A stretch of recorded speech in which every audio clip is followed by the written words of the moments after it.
노동자 등일 것입니다.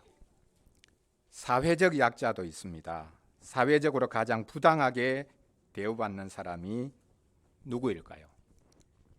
이주민, 장애인, 어린이, 노인 등일 것입니다. 우리나라 인구가 급감하고 있는데 어떻게 된 일인지 사람 간의 차별은 더 심해지고 있습니다. 경제적인 불평등이 심화되고 있습니다.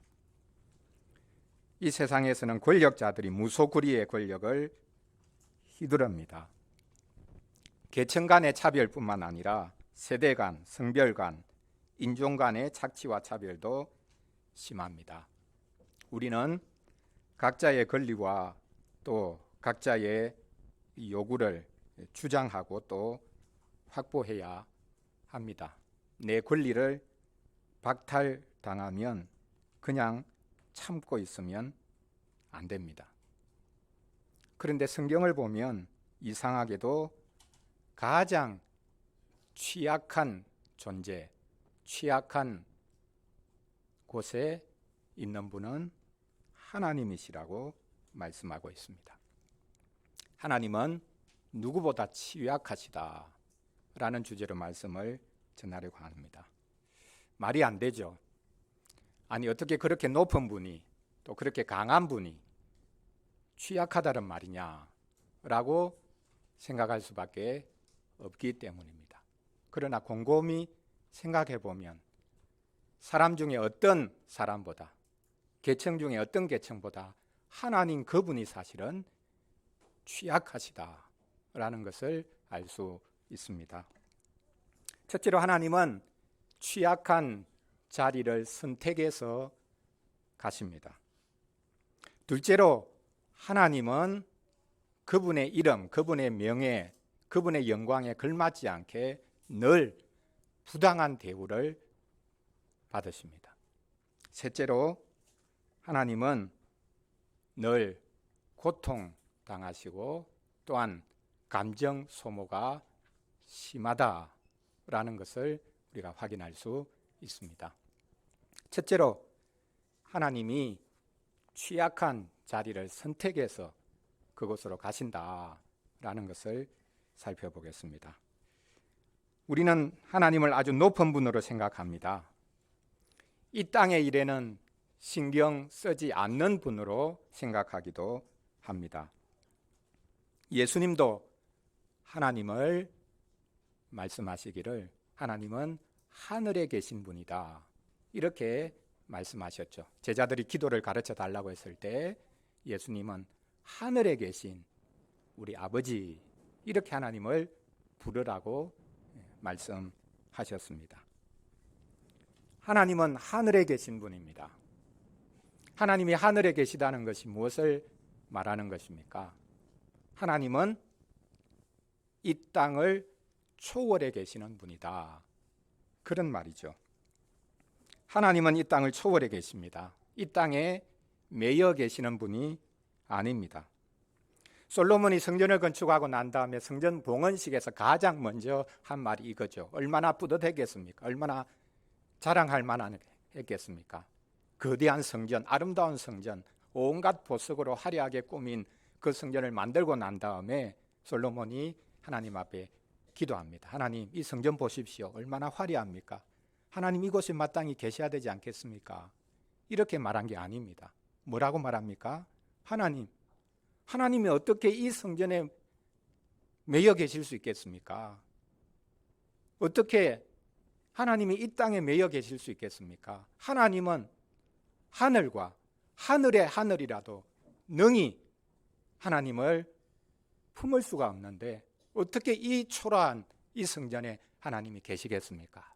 그러나 우리가 이 성전을 향해서 기도하면 하나님께서 이곳에 임재하시고 우리 기도를 들어주시면 좋겠습니다. 이렇게 간구했던 것을 볼 수 있습니다. 하늘조차도 초월해 계시는 분이다. 단지 이 땅을 초월해 계시는 분 정도가 아니라 하나님은 모든 하늘을 초월해 계시는 분이다 라고 예수님도 말씀하시고 또 솔로몬도 분명히 깨닫고 고백을 했습니다. 하늘조차도 초월해 계시는 그 하나님이 이 땅에 오셨습니다. 하나님께서 자기를 낮추어 이 땅에 오십니다. 취약한 자리를 좋아하시는 하나님, 그 하나님이 바로 우리 주 예수 그리스도입니다. 신인이신 예수 그리스도를 통해 하나님은 자기를 스스로 낮추시는 분이구나, 취약한 자리를 골라서 가려고 하시는 분이구나 라는 것을 우리가 생생하게 알 수 있습니다. 여러분, 이 땅의 최고 권력자가 자기를 낮출 수 있습니까? 할 수만 있다면 그 자리에 있는 한 자신의 권한, 권력을 최대한도로 발휘하려고 하죠.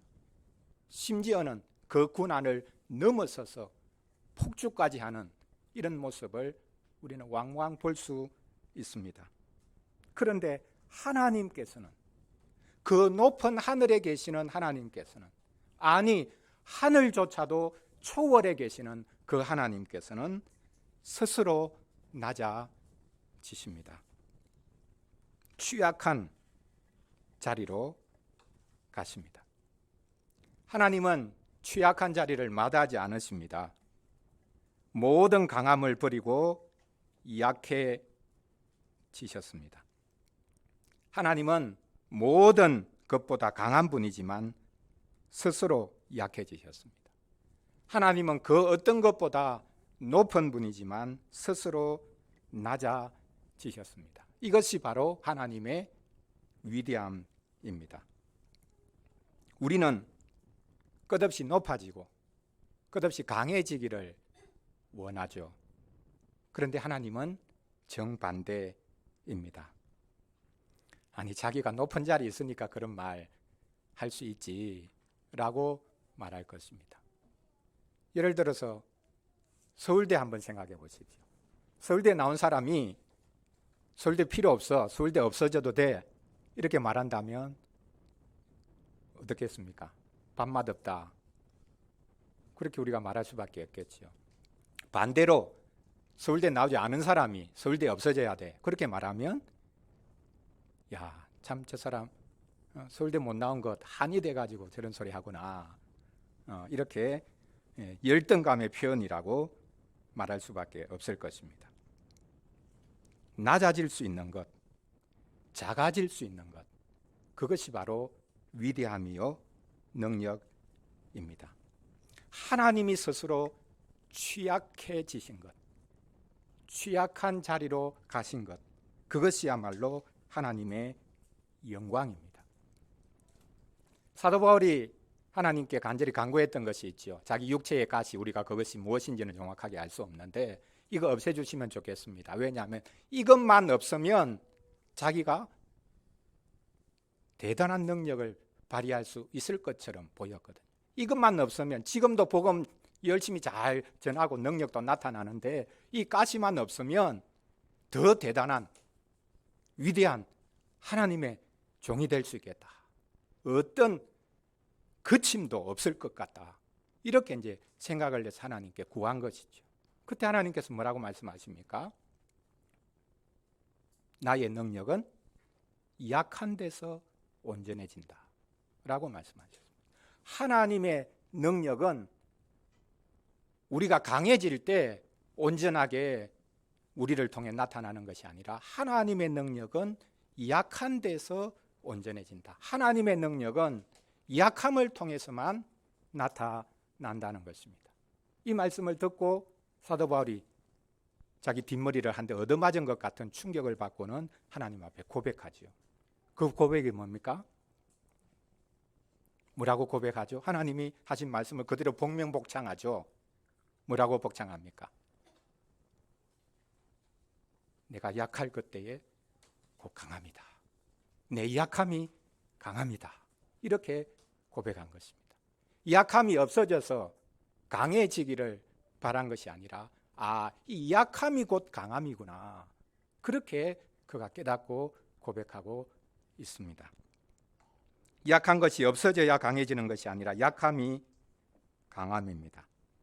하나님이 취약해지신 것, 그것이 곧 하나님이 강한 분이라는 것을 보여주는 것입니다.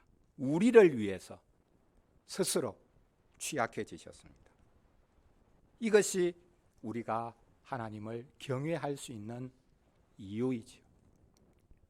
하나님은 스스로 우리를 위해서 우리와 똑같은 자리로 내려오시고 우리 자리에 친히 서셨습니다. 취약한 자리에 서시는 것을 마다하지 않으시고 억지로가 아니라 기꺼이 스스로 자발적으로 내가 너희들 자리로 갈게, 너희 형편을 내가 안다, 이렇게 말씀하신 것을 넘어서 내가 너희 자리에 같이 있을게, 이렇게 말씀하시고 실제로 그렇게 하신 분이 하나님이십니다. 자, 첫째로 하나님은 스스로 취약한 자리를 선택해서 그 자리로 가셨다. 그러므로 그분은 취약하신 분이라고 분명히 말할 수 있죠. 둘째로 하나님께서는 늘 부당한 대우를 당합니다. 여러분, 높은 사람이 낮은 자리로 가면 그걸 잘 모를 때는 무시하지요. 자기와 똑같은 줄 알고. 부당 해고를 당하는 사람들 우리 사회에 참 많습니다. 정당한 이유 없이 해고, 휴직, 정직, 감봉, 징벌을 받을 때가 있습니다. 그 누구보다 부당 해고를 당한 어떤 사람보다 억울한 일을 많이 당하는 존재가 있습니다. 바로 그 존재가 하나님입니다. 하나님은 누구보다 무시를 많이 받고 억울한 일을 많이 당합니다.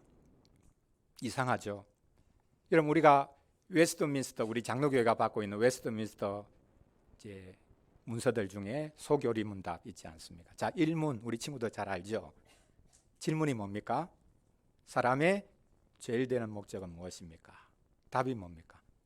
사람의 제일 되는 목적은 하나님을 영화롭게 하고, 하나님을 영화롭게 하는 것이 사람의 제일 되는 목적이다. 왜 이런 질문을 할까요? 왜 이렇게 답을 할까요? 하나님은 원래 영화로운 분입니다. 그런데 우리로 하여금 사람의 제일 되는 목적이 하나님을 영화롭게 하는 거다. 우리가 영화롭게 하나님을 한다고 해서, 하나님을 영광스럽게 여긴다고 해서 하나님의 영광이 높아집니까? 우리가 하나님을 영화롭게 하지 않으면 하나님의 영광이 땅에 떨어집니까? 그분의 영광은 변치 않죠. 그런데 왜 우리에게 이런 말을 합니까? 우리가 하나님을 영화롭게 하지 않을 수 있다는 거죠. 그분이 우리를 지으신 분인데 우리는 늘 그분을 외면하고, 하나님 저한테 뭐 줄 건데요? 아니 뭐 하나님 우리를 위해서 뭐 하실 건데요? 늘 이렇게 묻는 우리들이니까 사람의 제일 되는 목적은 하나님 그분을 영광스러운 분으로 알고 인정하는 것, 이것이 사람의 목적이다. 이렇게 말씀하고 있는 것입니다. 하나님은 영광스러운 분이지만 그분은 늘 무시받습니다. 인간적으로 말하자면 하나님은 누구보다 그분의 권리를 박탈당하는 분입니다. 너무나 쉽게 저항받는 분이죠. 하나님은 능력이 많으신 분이니 악한 사람들 쉽게 일망타진할 수 있습니다. 이상하게도 하나님은 사람의 목줄을 쥐고 저항을 원천적으로 차단하시는 분이 아닙니다. 하나님은 사람의 저항을 아예 원천적으로 차단하기를 원치 않으셨습니다. 그것이 바로 우리 사람을 지으신 모습을 통해서도 나타나죠. 하나님께서 사람을 원천적으로 하나님 앞에 무조건 순종하고 하나님께 영광 돌리는 존재로 만들려고 하셨다면 사람은 어떻게 지으셨을까요? 로봇처럼 만들면 됩니다. 입력한 대로 뱉어내는 로봇처럼 사람을 만들었다면 하나님 그분이 저항받을 수가 없죠. 하나님 그분을 대항할 수가 없죠. 선악과를 만든 이유도 마찬가지입니다. 왜 선악과를 만들었습니까? 이거 먹으면 죽는다, 위협하기 위해서 만든 것입니까? 아닙니다. 사람에게 자유를 주기 위한 것이죠. 우리가 기꺼이 하나님 선택할 수도 있고 또 기꺼이 하나님을 거부할 수도 있습니다. 이런 존재로 하나님이 우리를 만드셨습니다. 그래서 하나님은 우리를 만드신 분임에도 불구하고 만들어진 존재가 그분을 늘 대항하고 저항하고 그분을 향해서 손가락질하고 그렇게 할 수 있도록 우리를 만드신 거죠. 이렇게 우리를 자유로운 존재로 만드신 것, 이것은 오히려 하나님은 스스로 취약해지신 거죠. 늘 부당한 대우를 받을 수 있는 그런 모습으로 자기를 내어 주셨다라는 것을 알 수 있습니다. 하나님은 창조주로서의 당신의 권리를 박탈당하십니다. 모든 것을 지으신 하나님이 지음받은 이들에게 조롱을 당합니다. 마치 이것은 장난감이 그 장난감을 만든 사람을 조롱하는 것과 같습니다. 하나님은 늘 부당 대우를 당하십니다. 오늘 우리가 읽었던 이사야 5장 말씀해 보면 바로 이것을 말씀하고 있습니다. 하나님이 아주 무서운 분으로 그렇게 그려지고 있는 것 같지만 사실 이것은 하나님이 무방비 상태로 늘 부당한 대우를 당하시는 분임을 오히려 우리에게 잘 보여주고 있습니다. 오늘 우리가 읽지는 않았지만 5장 1절 2절 말씀해 보면 하나님께서 이스라엘을 포도원처럼 이렇게 잘 가꾸셨다라는 것을 말씀하고 있습니다. 좋은 땅을 정해서 그 땅을 잘 일구고 거기에 극상품 포도나무를 심고 망대를 세우고 술터를 파고 그렇게 해서 기다립니다. 이제 좋은 열매 맺겠지. 그런데 좋은 열매가 맺히지 않고 무엇이 맺혔다고 합니까? 들포도를 맺었다. 그래서 4절에서 말씀하죠. 내가 내 포도원을 위하여 행한 것 외에 무엇을 더할 것이 있으랴. 무슨 말입니까? 나는 할 수 있는 것 다 했다. 너희를 위해서 할 수 있는 모든 것을 다 했다. 그런데 나를 이렇게 대우하느냐? 너희가 이렇게 사느냐? 이렇게 묻고 계시는 것이죠. 하소연하고 계시는 것이죠. 이 마지막 절 7절이 바로 하나님께서 이스라엘을 부르시고 그들을 통해서 기대하신 것이 무엇이었는가? 그것을 잘 보여주는데 그것을 역행했다는 것을 역행한 현실을 보여주고 있는 것이죠. 하나님은 정의를 바라셨는데 이스라엘 가운데 오히려 교회 안에 포악이 넘쳐났다. 공의를 바라셨는데 아우성이 넘쳐나고 있다. 이렇게 말씀하고 있습니다. 하나님은 무력으로 짓밟으시는 분이 아니기 때문에 우리는 언제든지 하나님께 저항할 수 있습니다. 하나님의 백성인 우리조차 세상 사람들이 아니라 악한 사람들이 아니라 하나님이 부르신 우리조차 하나님께 저항하지 않습니까? 하나님 그건 아니죠. 그러면 안 되죠. 그렇게 하나님을 향해 손사래를 치지 않습니까? 예배하면서 그 예배가 하나님 이 정도 제가 시간을 내드리는데 하나님 뭐 해줄 건데요? 그게 우리의 예배는 아닙니까? 예배가 하나님과의 거래가 된 지는 오래입니다. 하나님만큼 쉽게 거부할 수 있는 분도 없는 것이죠. 하나님만큼 쉽게 그 권리를 박탈당하는 분도 없는 것이죠. 하나님만큼 쉽게 부당한 대우를 당하는 너무나 취약한 분도 없는 것입니다. 그래서 사람들이 쉽게 하나님을 욕하고 소리칠 수가 있는 것이죠. 자, 하나님은 취약한 자리를 선택해서 가시는 분이다. 그분만큼 부당한 대우, 그분의 이름, 그분의 영예에 걸맞는 대우를 받는 것이 아니라 오히려 가장 부당한 대우를 받는 분이다 말씀드렸습니다. 마지막으로 하나님은 늘 고통당하시고 그분의 감정 소모가 심하다라는 것을 우리가 성경을 통해서 확인할 수 있습니다. 하나님은 사실 강한 분이죠. 힘을 과시하는 것 좋아하는 분이다, 이렇게 생각을 합니다. 하나님은 힘이 있어서 그 힘을 주체하지 못해서 막 자기가 원치 않는 것, 또 자기 앞을 가로막고 있는 것들이 있으면 막 두드려 깨 부수는 분이다, 이렇게 우리가 잘못 생각하곤 합니다. 그래서 어떤 분은 하나님을 우주적인 세디스트라, 그렇게 표현하기도 하죠. 구약 성경을 보면 하나님이 그런 분인 것 같습니다. 하나님이 분노하시고 심판하시는 장면이 종종 나오지 않습니까? 마치 야구 방망이를 들고 사람들을 위협할 뿐만 아니라 실제로 사람들을 때려 부수는 이런 하나님인 것 같습니다. 조폭도 아닌데 하나님이 조폭의 원조다, 이렇게 말할 수 있는 성경 구절들이 참 많이 있습니다. 우리가 지난주 금요일에 읽었던 에스겔 7장에 보면 바로 그런 장면이 나오지 않습니까? 하나님께서 몽둥이를 쥐고 계신다. 야구 몽둥이를 쥐고 계신다. 하나님 그분이 채찍을 들어서 내리친다. 하나님 그분이 칼을 휘두르신다. 이렇게 말씀하고 있습니다. 그래서 사람들이 하나님을 겁내죠. 사실 믿지 않는 사람들도 하나님은 무서운 분이다, 그렇게 생각합니다.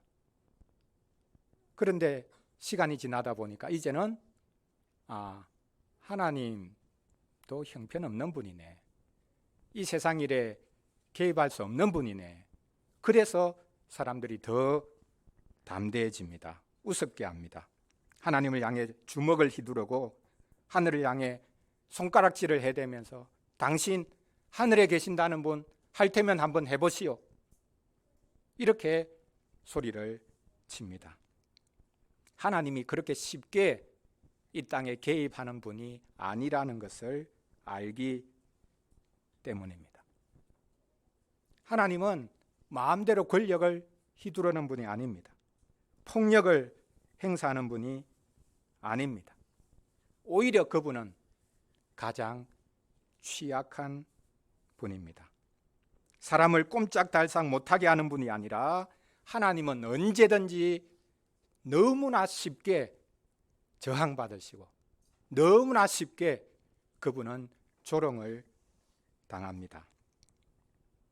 심판하고 벌 주시는 분인 것 같지만, 산산조각 내버리는 분인 것 같지만 그렇지 않습니다. 오히려 그분은 너무나 쉽게 상처받는 분입니다.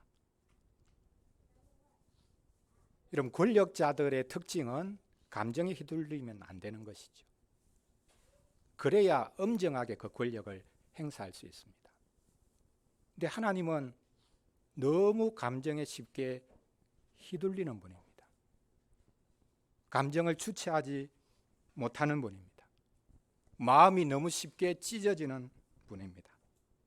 하나님을 조롱하고 적대시하는 세상을 향해서 하나님은 마음이 늘 찢어지는 분입니다.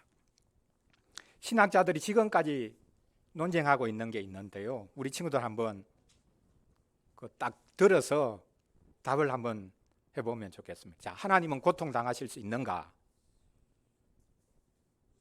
자, 고통당하실 수 있다, 없다? 여러분은 어떤 게 옳은 것 같습니까? 하나님은 고통당하실 수 있다.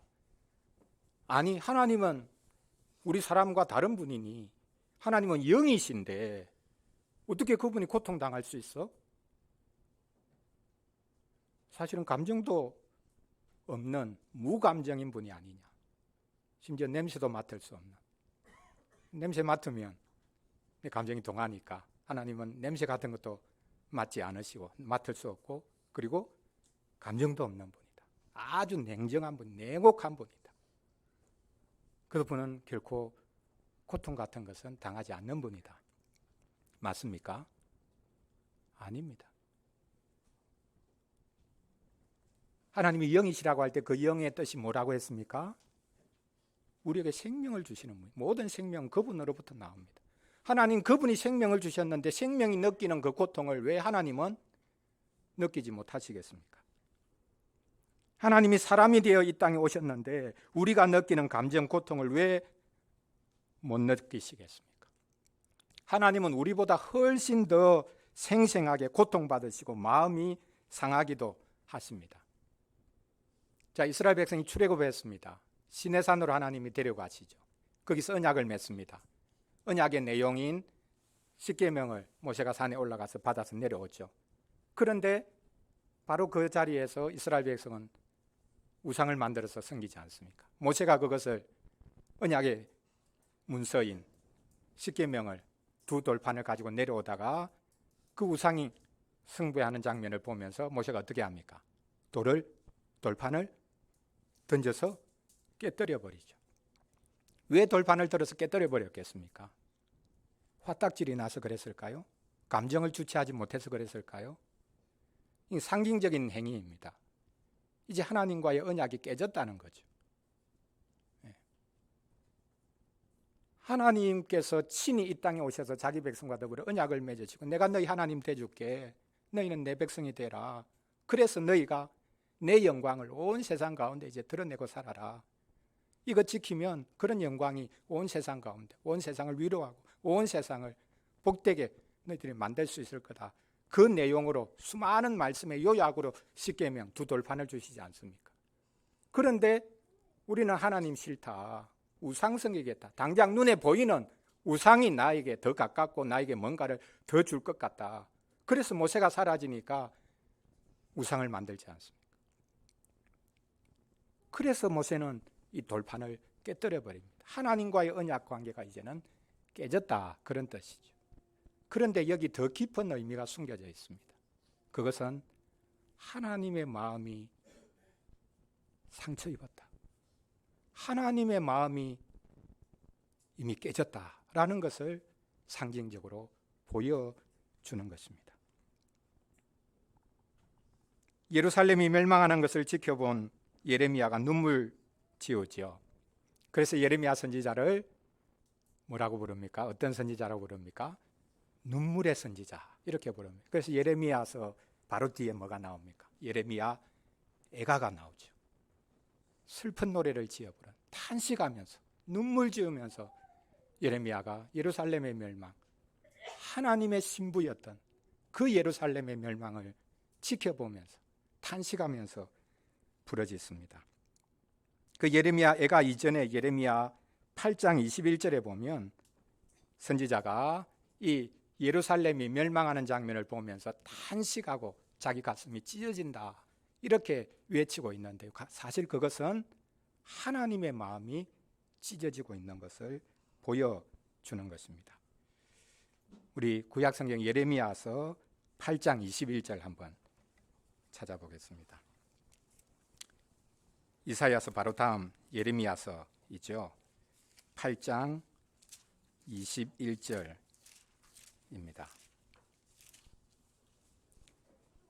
이제 한 단락이 18절부터 시작되죠. 슬프다 나의 근심이여 어떻게 위로를 받을 수 있을까? 내 마음이 병들었도다. 딸 내 백성이 심히 먼 땅에서 부르짖는 소리다. 이미 이제 포로로 잡혀가는 것을 예상하면서 이렇게 말하고 있죠.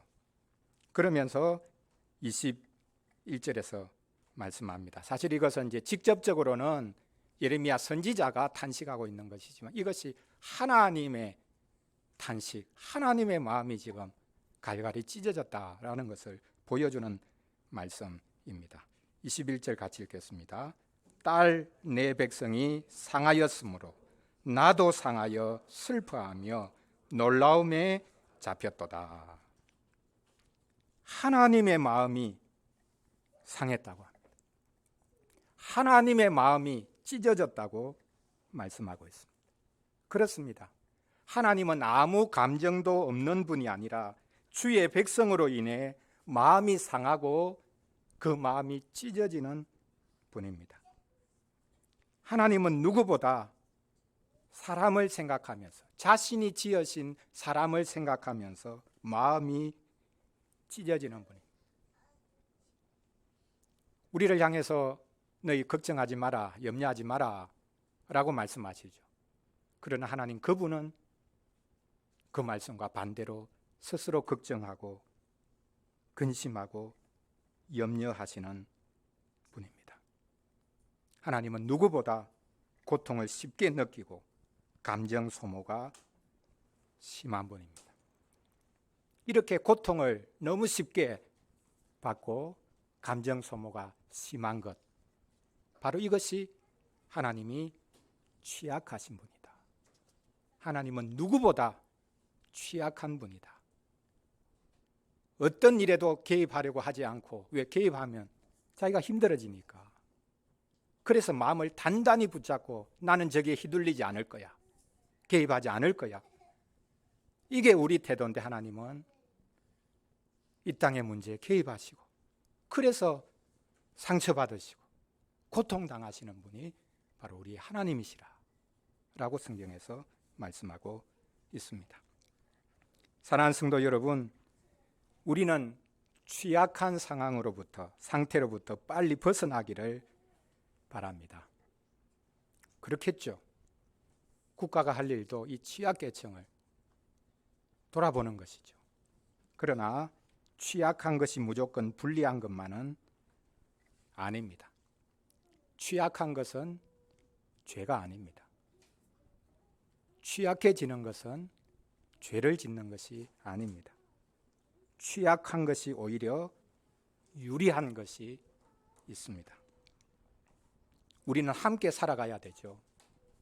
그래서 취약해져야만이 우리는 더불어서 살아갈 수 있습니다. 내가 취약하기를 원치 않으면 반드시 그것은 다른 사람을 취약하게 만들 수밖에 없죠. 다른 사람에게 고통을 안겨줄 수밖에 없습니다. 다른 사람과 함께 살아가면서 우리는 소유를 놓고 서로 싸우고 미워할 수밖에 없습니다. 다른 사람을 깔아뭉개려고 하지 않으려면 우리가 취약해져야 합니다. 다른 사람과 나는 동등한 권리를 누리겠다. 그 좋은 것이죠. 그러나 동등한 것보다 더 취약해져야 사실 같이 동등해질 수 있는 것입니다. 취약한 사람에게 돈 몇 푼 쥐어준다고 우리 사회 문제가 해결되는 것이 아닙니다. 하나님처럼 우리가 다른 사람을 위해 취약해질 때에 우리는 함께 살아갈 수가 있는 것입니다. 지금 벌어진 이스라엘과 이란과의 전쟁을 한번 생각해 보십시오. 이스라엘은 핵무기 가지고 있습니다. 그리고 핵확산 금지 조약에 가입하지도 않았습니다. 근데 이란은 핵확산 금지 조약 가입국입니다. 그리고 계속 핵 사찰도 받고 있습니다. 핵무기 만들지 않겠다라는 것을 스스로 검증받고 있는 단계에 있죠. 그런데 이스라엘이 저 이란이 핵무기를 곧 개발할 수 있는 상태로까지 금방 갈 거니까 핵물질 있는 곳을 우리가 파괴해야 된다. 이게 중동의 위협이 된다. 전 세계 위협이 된다. 이렇게 말하면서 폭격을 퍼붓고 있지 않습니까? 내로남불이죠. 내가 가지고 있으면서 다른 사람은 못 가져. 어떻게 그렇게 말할 수 있습니까? 다른 사람 가지지 말아야 된다라고 하면 내가 가진 건 내려놔야지. 같이 취약해져야 됩니다. 그래야 같이 살아갈 수 있는 것이죠. 우리는 다른 사람을 취약한 자리에 두기 위해서 나를 주장하고 내 것을 끝까지 고집하려고 합니다. 그런데 하나님은 다르게 하셨습니다. 하나님은 무심한 것도 아니고 내로남불인 것도 아니고 오지랖이 넓은 분도 아닙니다. 하나님은 지으신 이 땅을, 특별히 새롭게 지으신 주의 백성을 애틋하게 바라보십니다. 그래서 당신을 취약한 자리에 두시고 늘 부당한 대우를 받으시고 감정 소모도 심한 분입니다. 하나님은 영이시니 생명을 주시고 다스리는 주권자시니 취약해지지 않을 수 있죠. 그러나 오히려 영이신 그분이, 강하신 그분이, 가장 높으신 그분이 스스로 취약해지셨습니다.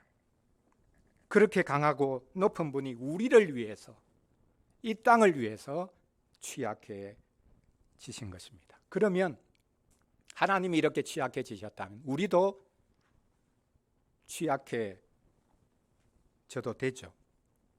무기력해져도 됩니다. 우리는 취약함의 강함, 무기력해짐의 강함을, 장점을 알아야 합니다. 취약한 계층에 있는 분들이야말로 하나님의 친구가 될 수 있습니다.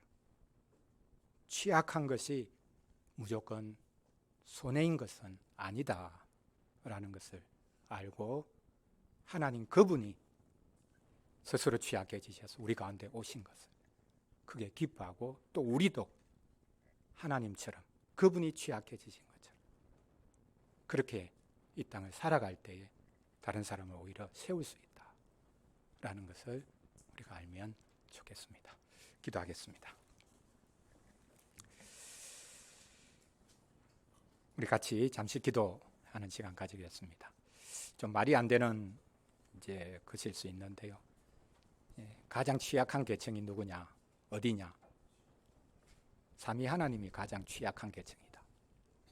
이렇게 말하면 그 말장난처럼 이제 보이죠. 그러나 하나님은 강한 분이지만, 높은 분이지만 우리 가운데 친히 자리를 펴시고 우리의 모든 고통과 연약함 돌아보시는 분입니다. 그러면서도 우리에게 제대로 대우를 받지 못하시고 늘 의욕의 시선을 우리는 하나님께 보내고 그분 조롱하고 무시하고 제대로 된 대우를 사실 우리는 하지 않고 있는 것이죠. 그래서 하나님은 늘 마음의 상처를 쉽게 받으시고 그분의 감정은 늘 요동치는 이런 분이다 라는 것 생각하면서 우리가 취약한 자리에 있는 것, 이것이 오히려 주님의 마음을 알고 또 이 세상에서 약한 이들을 이렇게 세울 수 있는 복이 바로 그 취약함으로부터 나온다 라는 것 생각하면서 주께 감사하고, 또 우리가 이 땅을 어떤 모습으로 살아가야 되는가 라는 것 또 말씀을 통해서 확인하면서 같이 잠시 기도하겠습니다.